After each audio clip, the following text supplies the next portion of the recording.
धनेश्वर जी, ये आपने आज फेसबुक लाइव में बोला, सोनिया गांधी को इटली वाली बोला कर्णव गोस्वामी जी ने।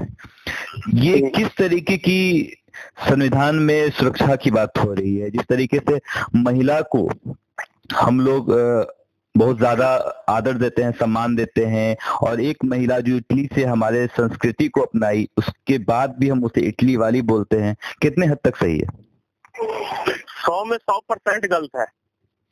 ये आरएसएस के व्यक्ति जो है ना जी, और खास तौर से जो भारतीय जनता पार्टी के पाले हुए पिट्ठू हैं, मैं पिट्ठू बोल रहा हूँ उनको जी, इनको बोलने का किसी को कोई तरीका नहीं है। किसी को बदनाम करना है तो कुछ न्यूज चैनल जो है इनके अपने उसके ऊपर ऐसे इन्होंने एंकर बिठा रखा है कि सुबह से लेके शाम तक तो या तो देशद्रोही बोलना, पाकिस्तानी बोलना, आतंकवादी बोलना, इसके अलावा इनके पास कोई शब्द नहीं बचा है। जिस तरीके से ये कोरोना आया है हमारे भारत में, शायद कहा जा सकता है बहुत बड़ी महामारी है, चल रही है, काफी लोग मर चुके हैं, लेकिन उसके बाद क्या बिहार गवर्नमेंट ने अच्छा कदम उठाया? क्या अपने छात्रों को राजस्थान से वापस लाया, या फिर बिहार के जो बाहर फंसे मजदूर हैं, क्या उनको बाहर लाने या वापस लाने की कोशिश की? बिहार गवर्नमेंट ने एक भी कदम किसी भी मजदूर के लिए, अपने आदमियों के लिए नहीं उठाया है जिससे आम जनता को राहत मिल सके। दूसरी चीज, लॉकडाउन किसी भी एंगल से बिहार में उसका पालन नहीं हो रहा है। उसके अंदर पूरी तरह से फ्लॉप है नीतीश कुमार की सरकार। अभी आप देख लीजिए सब्जी मंडी में ही पटना का, उसके अंदर कहाँ है खुलेआम भीड़ भाड़ लगी हुई है एकदम से। सीधे तौर पर आप ये बता रहे हैं कि नीतीश कुमार जो बिहार में लॉकडाउन चला रहे हैं वो असफल है? असफल है, तभी तो आपको जहाँ पे केवल 2 मरीज था, आज 172-73 हो गया। बढ़ रहा है, कैसे बढ़ रहा है ये? क्या आप इस सीएम नीतीश कुमार की सरकार से, कार्यशैली से खुश हैं? 100 में 100% नहीं।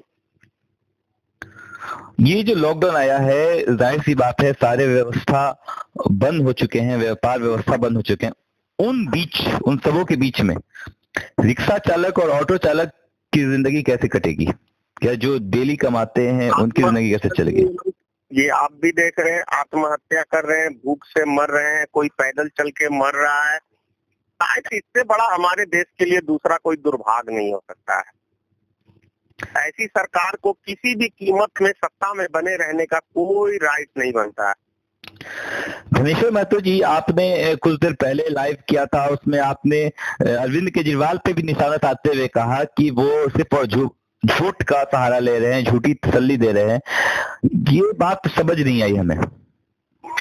देखिए, केजरीवाल जी की मैं हमेशा तारीफ करता हूँ, इसमें कहीं कोई संदेह की बात नहीं है, लेकिन जिस तरीके से केजरीवाल जी दावा ठोक रहे हैं कि हम 1 करोड़ आदमी को प्रत्येक दिन खाना दे रहे हैं जी, उस हिसाब से तो एक भी आदमी भूखा नहीं वहां रहना चाहिए। तो फिर ये स्कूल जो खुलता है, लोग बच्चे एक दूसरे के ऊपर कूद कूद के जा रहे हैं, उसको गिराते हुए जा रहे हैं खाना लेने के लिए। किसी के नसीब में हो रहा है, किसी के नसीब में नहीं हो रहा है, तो इसको आप क्या कहिएगा? तो क्या अरविंद केजरीवाल जो अरविंद केजरीवाल दावा कर रहे हैं, क्या वो झूठा है? बिल्कुल झूठा है। ये देखिए, जिस हिसाब से वीडियो वायरल हो रही है, उस हिसाब से जिस तरीके से मैंने एक स्कूल का देखा कि लोग गिर रहे हैं, पढ़ रहे हैं, और वो लाइन में लगने के लिए एकदम मतलब एक दूसरे के ऊपर चढ़ रहे हैं, एक हिसाब से दौड़ रहे हैं कि मुझे खाना मिल जाए, मुझे खिचड़ी मिल जाए। तो ये लॉकडाउन का पालन कहाँ हो रहा है? तो बेमतलब का लॉकडाउन किया हुआ है भारत सरकार ने। जब आप घर बैठ के किसी को 2 टाइम की रोटी नहीं दे सकते तो लॉकडाउन कैसा? जब बाजार में भीड़ लगी हुई है, एक जमाती को लेके आप राजनीतिक रोटी सेक रहे हैं। अगर मीडिया के हिसाब से ही चले कि 30% मुसलमानों जमातियां ने मतलब इस बीमारी को आगे फैलाया तो 70% तो फिर भी हिंदू बचते हैं ना। जी जी। और ये विचित्र सी राजनीति है। जिस तरीके से जमातियों पर साधा निशाना गया था, जिस तरीके से बार बार जमातियों को कटघरे में साबित किया गया था कि ये जमातियों की वजह से कोरोना फैला, ये कितने हद तक सही बात है? देखिए, मैं इसको सही नहीं मानता हूँ। ये बहुत ही घटिया किस्म की राजनीतिक है। आपने वीजा दिया विदेशियों को भारत में आने के लिए तो वो आए। यदि भारत सरकार वीजा नहीं देती तो वो लोग नहीं आते। जब आप वीजा दिए तो उनको जाने की अनुमति भी आपको देना चाहिए था इस देश से। आप लॉकडाउन अचानक कर दिए तो वो कहीं तो फंसेंगे ही। और मैं कह रहा हूँ अभी जो मजदूर सब जो फंसे हुए हैं, 100-100, 200 आदमी इकट्ठा रह रहे, तो क्या वहां पे भूखे जो वो रहेंगे उनको बीमारी नहीं फैलेगा? ये बीमारी कमजोर व्यक्तियों को ज्यादा फैलता है, ऐसा डॉक्टर लोग कहते हैं। सरकार का भी ऐसा बयान है। तो मैं कह रहा हूँ अगर मैं 3 दिन भूखा रहूं तो 3 दिन में तो ऑलरेडी मेरा शरीर कमजोर हो जाएगा। उसके बाद कम तरह की तो बीमारी मुझे ऑटोमेटिक पकड़ेगा। तो सरकार, तो मैं कह रहा हूँ केंद्र सरकार और राज्य सरकार इस बीमारी को फैला रही है जानबूझ के, मेरे हिसाब से।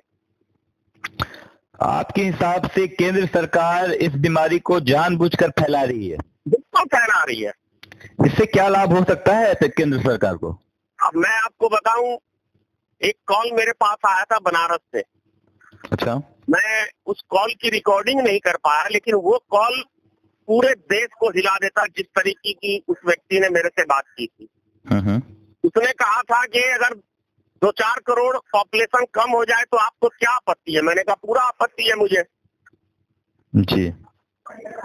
आपत्ति इस बात की है कि हम किसी को जिंदगी दे नहीं सकते, तो हम जिंदगी किसी की ले कैसे सकते हैं? तो कहने का सारांश ये है कि मुख्य तौर पर गरीब क्षेत्र रेखाओं के नीचे आने वाले या उन रेखाओं पर आने वाले सारे जनता को दिक्कत है इस कोरोना वायरस से। और कोरोना वायरस आपके हिसाब से केंद्र सरकार द्वारा एक गठित, मतलब एक आपने साजिश है आपके हिसाब से? गरीबों के प्रति मैं समझ रहा हूँ एक बहुत बड़ी साजिश चल रही है केंद्र सरकार। क्या लगता है 3 मई को ये लॉकडाउन केंद्र सरकार खत्म कर देगी? लॉकडाउन नहीं खुलने जा रहा है, ये कड़वी सच्चाई है।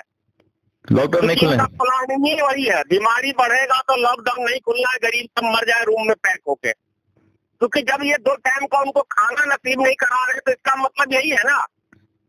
अच्छा, बात बिहार सरकार की करते हैं। कल नीतीश कुमार जी ने हाई कोर्ट में अपने हाथ खड़े कर दिए हैं कि वो कोटा से अपने बिहार के स्टूडेंट को वापस नहीं ला सकते। तो